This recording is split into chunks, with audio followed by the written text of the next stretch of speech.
আপনারা যেখান থেকে দেশ রূপান্তরের সঙ্গে যুক্ত রয়েছেন সবাইকে স্বাগত। আমরা আপনাদেরকে দেখানোর চেষ্টা করছি কমলাপুর রেল স্টেশন থেকে সরাসরি যুক্ত হয়ে ঈদের ছুটিতে যারা বাড়িতে যাচ্ছেন, কেউ ট্রেনে কেউ বাসে। তবে আমরা আপনাদেরকে একটু দেখানোর চেষ্টা করছি ট্রেন স্টেশন থেকে সরাসরি যুক্ত হয়ে যারা ট্রেনের ছাদে করে বাড়িতে যাওয়ার জন্য যাত্রা শুরু করেছেন, তাদেরকে ট্রেনের ছাদ থেকে নেমে যাওয়ার জন্য আইনশৃঙ্খলা রক্ষাকারী বাহিনীর সদস্যরা নির্দেশ দিচ্ছেন এবং কোনো ধরনের ঝুঁকি নিয়ে ট্রেন যাত্রা যেহেতু না করে সে বিষয় নিয়ে কিন্তু তারা তৎপরতা অবস্থায় রয়েছেন। এবং আমরা দেখতে পাচ্ছি যে ট্রেনের ছাদে ছোট বাচ্চাদেরকে নিয়েও কিন্তু অনেকেই উঠে পড়েছেন এবং তাদেরকে নামার জন্য আইনশৃঙ্খলা রক্ষাকারী বাহিনীর পুলিশ সদস্যদের পাশাপাশি আনসার সদস্যরা কিন্তু এখানে অবস্থান করেছেন এবং তারা খুব সতর্ক অবস্থানে রয়েছেন, এমনটি কিন্তু আমরা দেখতে পাচ্ছি। অন্যদিকে যদি আমরা আপনাদেরকে একটু জানিয়ে রাখতে চাই, সাধারণত যাত্রীদের সঙ্গে আমরা কথা বলেছি, তারা যেমনটি জানিয়েছেন অন্যান্য বছর থেকে এবছর কিছুটা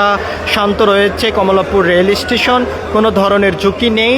এর বাইরে যাত্রীদেরও সেরকম একটা চাপ নেই।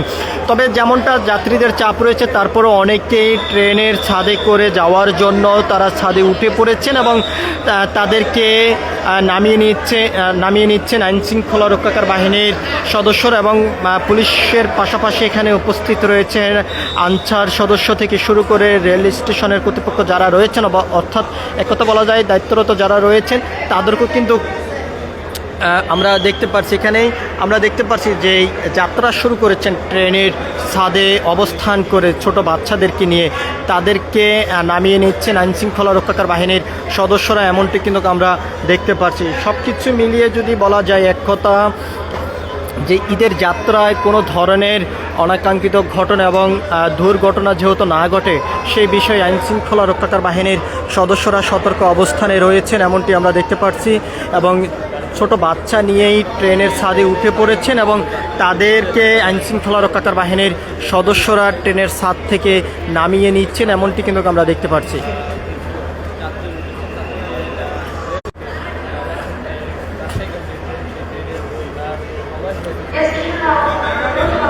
আমরা দেখতে পাচ্ছি ট্রেনের ছাদে যারা উঠেছেন তাদেরকে আইনশৃঙ্খলা রক্ষাকারী বাহিনীর সদস্যরা নামিয়ে নিচ্ছেন এবং কোনো ধরনের অনাকাঙ্ক্ষিত ঘটনা যেহেতু না ঘটতে পারে সে বিষয়ে তারা সতর্ক অবস্থানে রয়েছেন। অন্যদিকে আইনশৃঙ্খলা রক্ষাকারী বাহিনীর পক্ষ থেকে যেমনটি জানিয়েছেন, যাত্রীদের যাত্রার নিরাপদ বিষয় নিয়ে সব ধরনের ব্যবস্থা গ্রহণ করেছেন এবং সেই নিরাপদেই যাত্রীদেরকে পাঠানোর জন্য তাদের গন্তব্যে আইনশৃঙ্খলা রক্ষাকারী বাহিনীর সদস্যরা এখানে কাজ করে যাচ্ছেন।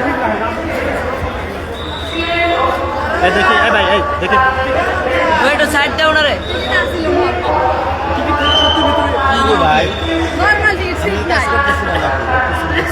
এই যে ছোট বাচ্চাদের নিয়ে উঠলেন, নামতে সবাই তো কষ্ট হচ্ছিল।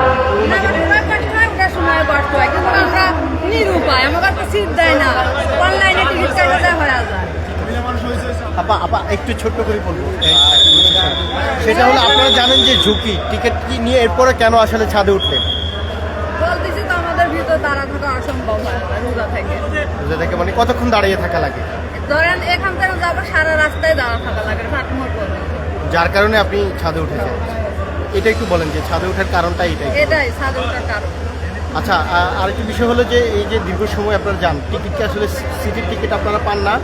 অনলাইনে টিকিট আমরা কাটতে পারি না, ওই জন্য আমরা সিট পাই না, ওই জন্য আপনারা সিট পান না। আমরা কথা বলেছিলাম এখানে যারা ছাদে উঠেছিলেন তাদের সঙ্গে, তারা যেমনটি জানিয়েছেন সিট না পাওয়ার কারণে তারা ছাদে উঠেছেন, ভিতরে দাঁড়িয়ে থাকার কোনো সুযোগ নেই এমনটি কিন্তু তারা বলেছেন এবং তারা একটু স্বস্তিতে বাড়িতে ফেরার জন্য তারা ছাদে উঠে পড়েছেন বলে তারা জানিয়েছেন। সব কিছু মিলিয়ে যদি আমরা আপনাদেরকে জানিয়ে রাখতে চাই, ঈদ যাত্রাকে